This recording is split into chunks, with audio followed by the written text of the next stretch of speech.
Meyer lemons have just started showing up in my local veg markets. And I've decided to try and add a bit of basil this time while it's cooking, just as a kind of an experiment, because there's something really appealing to me in terms of those two flavors together, Meyer lemon and basil, and I think it might make for good marmalade, but you know, it's an experiment. We'll find out. At any rate, I wanted to just run you through some of the basics for marmalade or jam making. And here I've bought about 3 1-pound packages of Meyer lemons.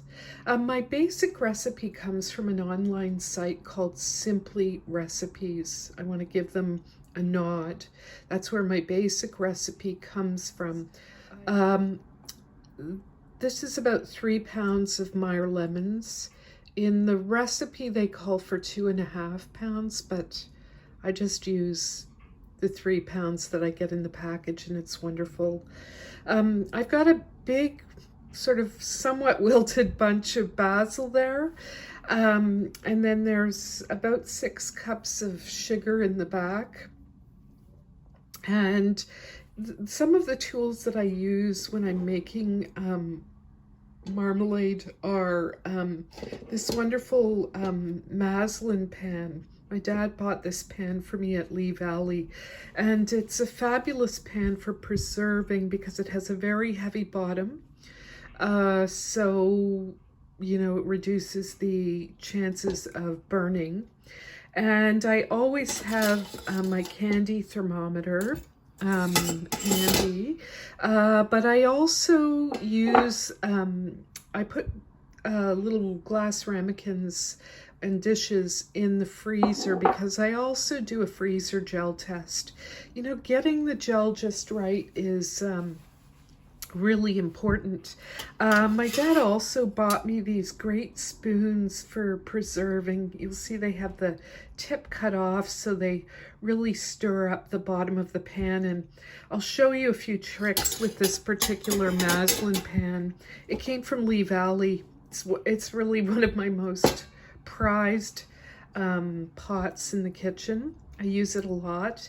And then when I'm processing the Meyer lemons, I'm going to save the pith and the pits that I cut out of it, and I'm going to tie them into a bundle with cheesecloth. I always have cheesecloth in the kitchen, particularly important for jam making and marmalade making, because the pith and the pits are really rich in pectin, natural pectin, and that really helps with the setting point.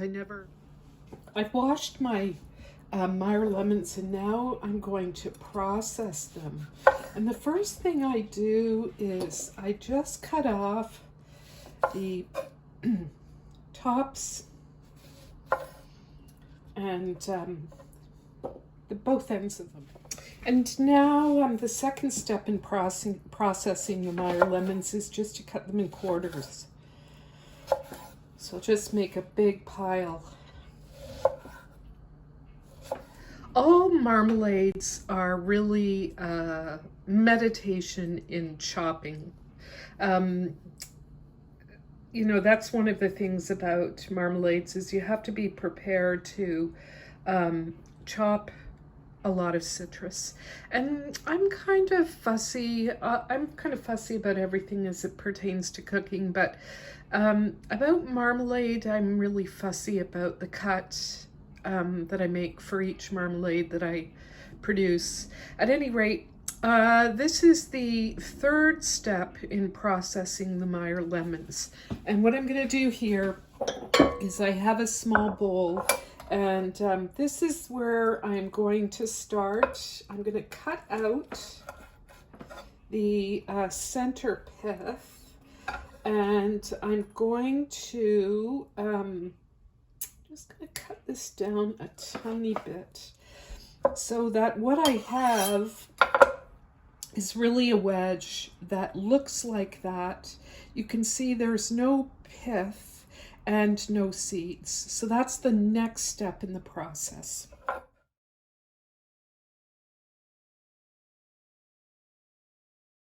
So this is the final stage of processing the Meyer lemons, and all I'm going to do is slice them crosswise into thin slices, and I'm going to show you how thick I like to cut these. So this is generally the thickness that I like. It's hard to get a sense of that with my hand in the way, but cut them into little pieces like this. And one of the things about Meyer lemons is that their skin is not that thick, and so it gets tender quite easily. And one of the things I did not tell you is that Meyer lemons, like taste-wise, are kind of a cross between a lemon, and they have a bit of a tangerine flavor as well. So they're not that incredibly acidic pure lemon bite. Although I think that this same method would work just perfectly with plain lemons.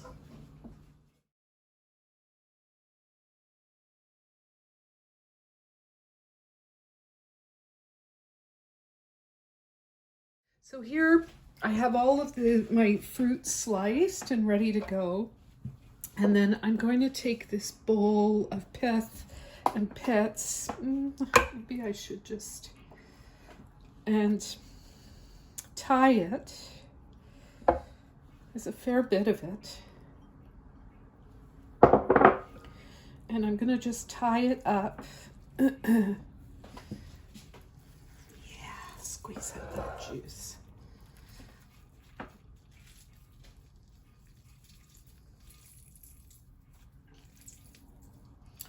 I'm just going to tie it up into a bundle, and it will go into the pot as I'm cooking the fruit. And then once the cooking is done, I'll simply discard it.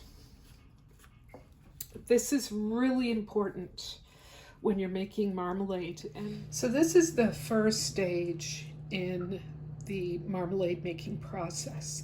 And what I have in the pot is all of my chopped fruit, my pectin bag, and 6 cups of water. And I'm going to bring this up to a boil and then reduce the heat to a simmer and let it cook for about 25 minutes. And this will just soften the peel enough, and some of the moisture will have reduced, and then we're going to add our sugar and continue on with the marmalade making process. So now that the peel has come up to a boil, I'm going to reduce the heat to a simmer and let this cook for, and set a timer for 25 minutes. Okay, so 25 minutes is up, and there's 2 things I'm going to do at this point. I've turned the heat off, and I am going to lift this pectin bag out of the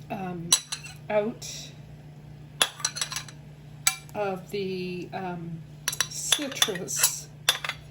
And what I'm going to do is I'm just going to put this into the freezer for a few minutes, because before I can proceed on with this, I want to be able to squeeze all the pectin that I can out of this bag, and of course it's too hot to handle. So I'll let this cool in the freezer for a bit, and then I'm going to show you how I squeeze it out, and then we'll be on to jam making.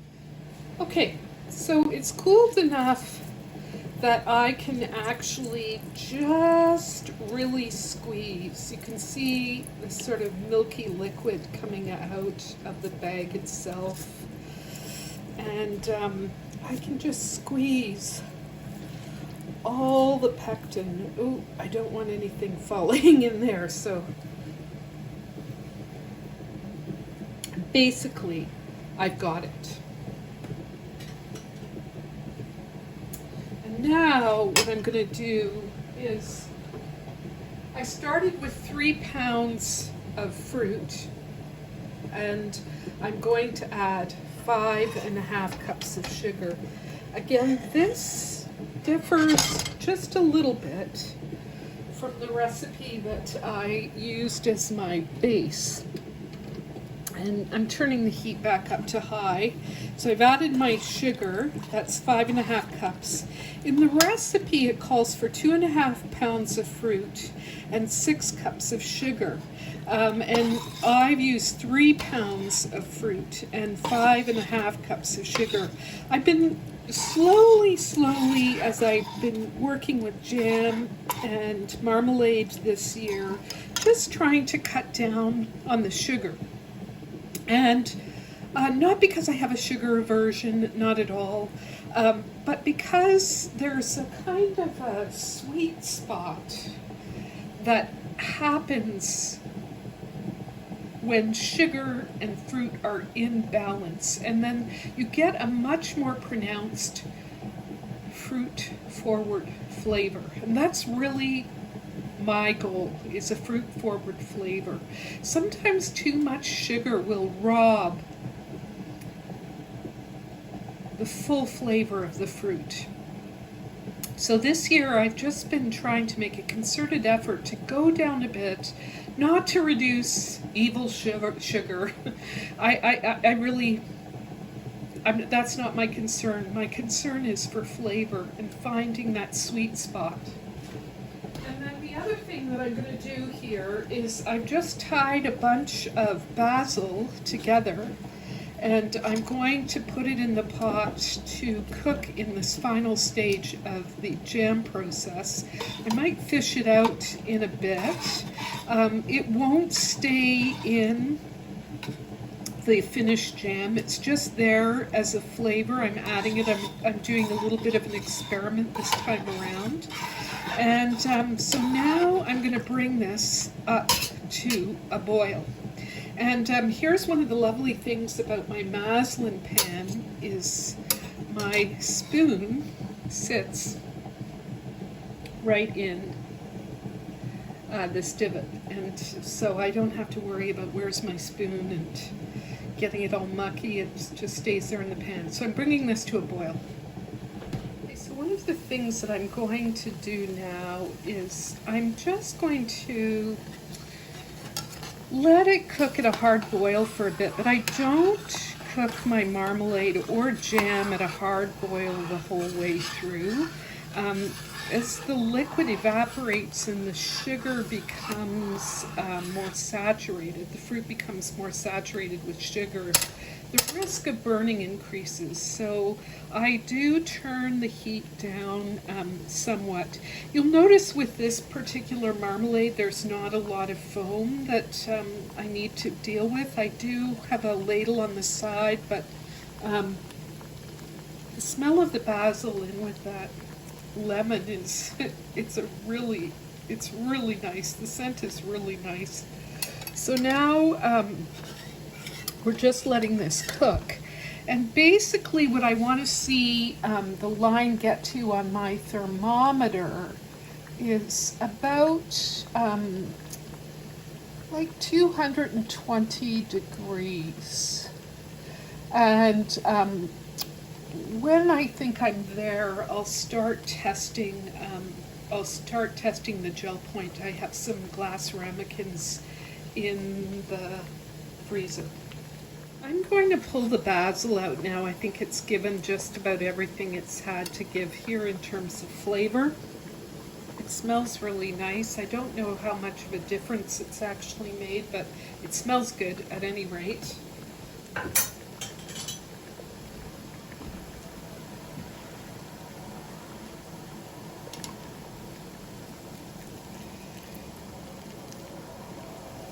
I have turned this down, my burner down, by like 1.5 degrees.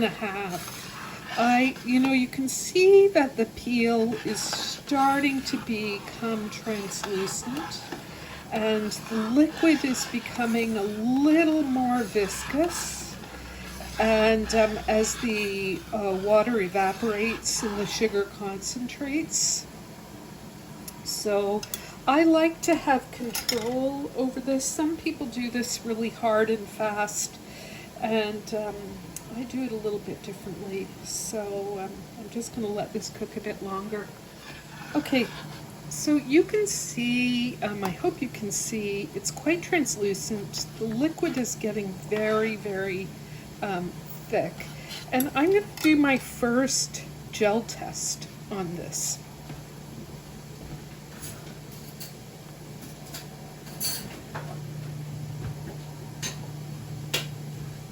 So I had a bunch of glass jars, or a bunch of like glass ramekins that I put in the freezer, and really, so I just spoon a tiny little bit of the liquid into the bottom of a very chilled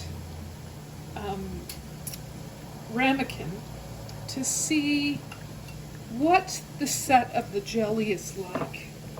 And I'm just going to give it a minute. You probably can't see. You can see where I've run my finger through it. And it's still a bit thin, in my opinion. When you're doing a real gel test, the line will remain. So I'm just gonna, it's getting pretty close. And it tastes really nice. I'm not sure the basil did much in the way of flavor, but it's getting there. And what I'm really happy about is I took the sugar down by half a cup to 5.5 cups, and I like it. There's a bit of sourness to it.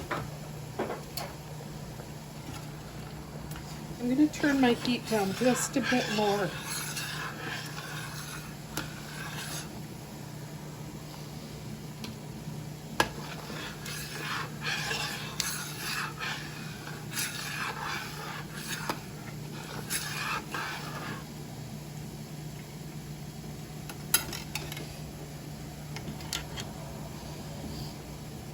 Yeah, it's just about 220 on my thermometer as well. And towards the end of cooking, you really want to start gel testing it quite frequently. So I'm doing another gel test on the liquid. I think I could be there. Okay, I don't know if you can see that, but I'm just going to give it a minute more. It's holding the line. You can't probably really see that at all. It's holding the line a little. I just want it to do it a little more. I would not leave this pot at this point just because the sugar is so saturated. You can see it in the bubbles there that leaving it at this stage is a bit risky. If I can get you can get a better sense of the color of it with that light there. I'm doing another gel test. You can see why you want to keep a bunch of ramekins in the freezer too.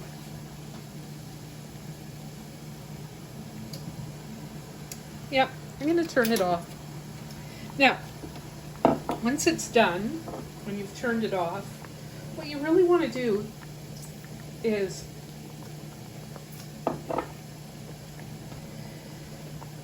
leave it sit now for 10 to 15 minutes. This goes for any jam or marmalade. You don't go straight from the pot to the jars.